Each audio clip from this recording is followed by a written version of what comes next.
విజయవాడలోని శాతవాహన కాలేజ్ ఎదుట సిపిఎం చేపట్టిన ఆందోళన ఉద్రిక్తతకు దారితీసింది. కళాశాలను స్వాధీనం చేసుకుని ప్రభుత్వమే నడపాలి అని, కబ్జాకోర్ల నుంచి కాపాడాలి అని కోరుతూ సిపిఎం నేతలు ధర్నా చేపట్టారు. కళాశాల భవనాలను కూల్చిన స్థలాన్ని సందర్శించేందుకు నేతలు ప్రయత్నించారు. అనుమతి లేదు అని పోలీసులు అడ్డుకోవడంతో గేట్లు దాటుకుని దూసుకెళ్లేందుకు యత్నించారు. శాతవాహన కాలేజీ భూములు తమవే అంటూ ఏర్పాటు చేసిన నోటీసు బోర్డులను చించేశారు. ఈ క్రమంలో పోలీసులకు సిపిఎం నేతలకు తీవ్ర వాగ్వాదం చోటు చేసుకుంది.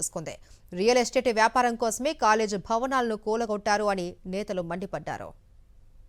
మరి విద్యాశాఖ మంత్రి లోకేష్ గారు చీమ చిట్టిక్కుమంటే సోషల్ మీడియాలో స్పందిస్తారు కదా. ఇంతవరకు ఈ వార్త వస్తే ఎందుకు రాలేదు ఇక్కడికి, ఎందుకు ప్రభుత్వం స్పందించలేదు? లీగల్ విషయం అంటున్నారు. అర్ధరాత్రి పూట కాలేజీ భవనాలని కూలగొట్టడానికి సుప్రీంకోర్టు పర్మిషన్ ఇచ్చిందా?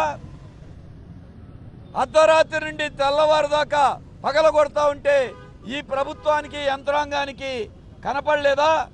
కళ్ళు మూసుకునుందా?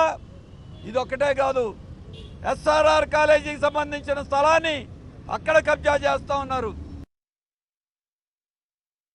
నైట్కి నైటు అప్పారావు గారికి మద్దత, లేకపోతే ఆలపాటి రాజేంద్ర ప్రసాద్ గారికి మద్దత, మొత్తానికి జరిగింది సంథింగ్ ఈజ్ దేర్.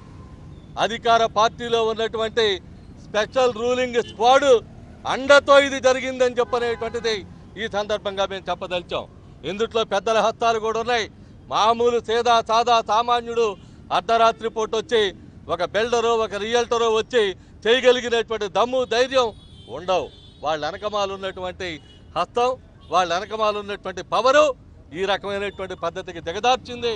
ఈరోజు కాలేజీ విద్యార్థుల భవిష్యత్తుని అంధకారం చేసింది.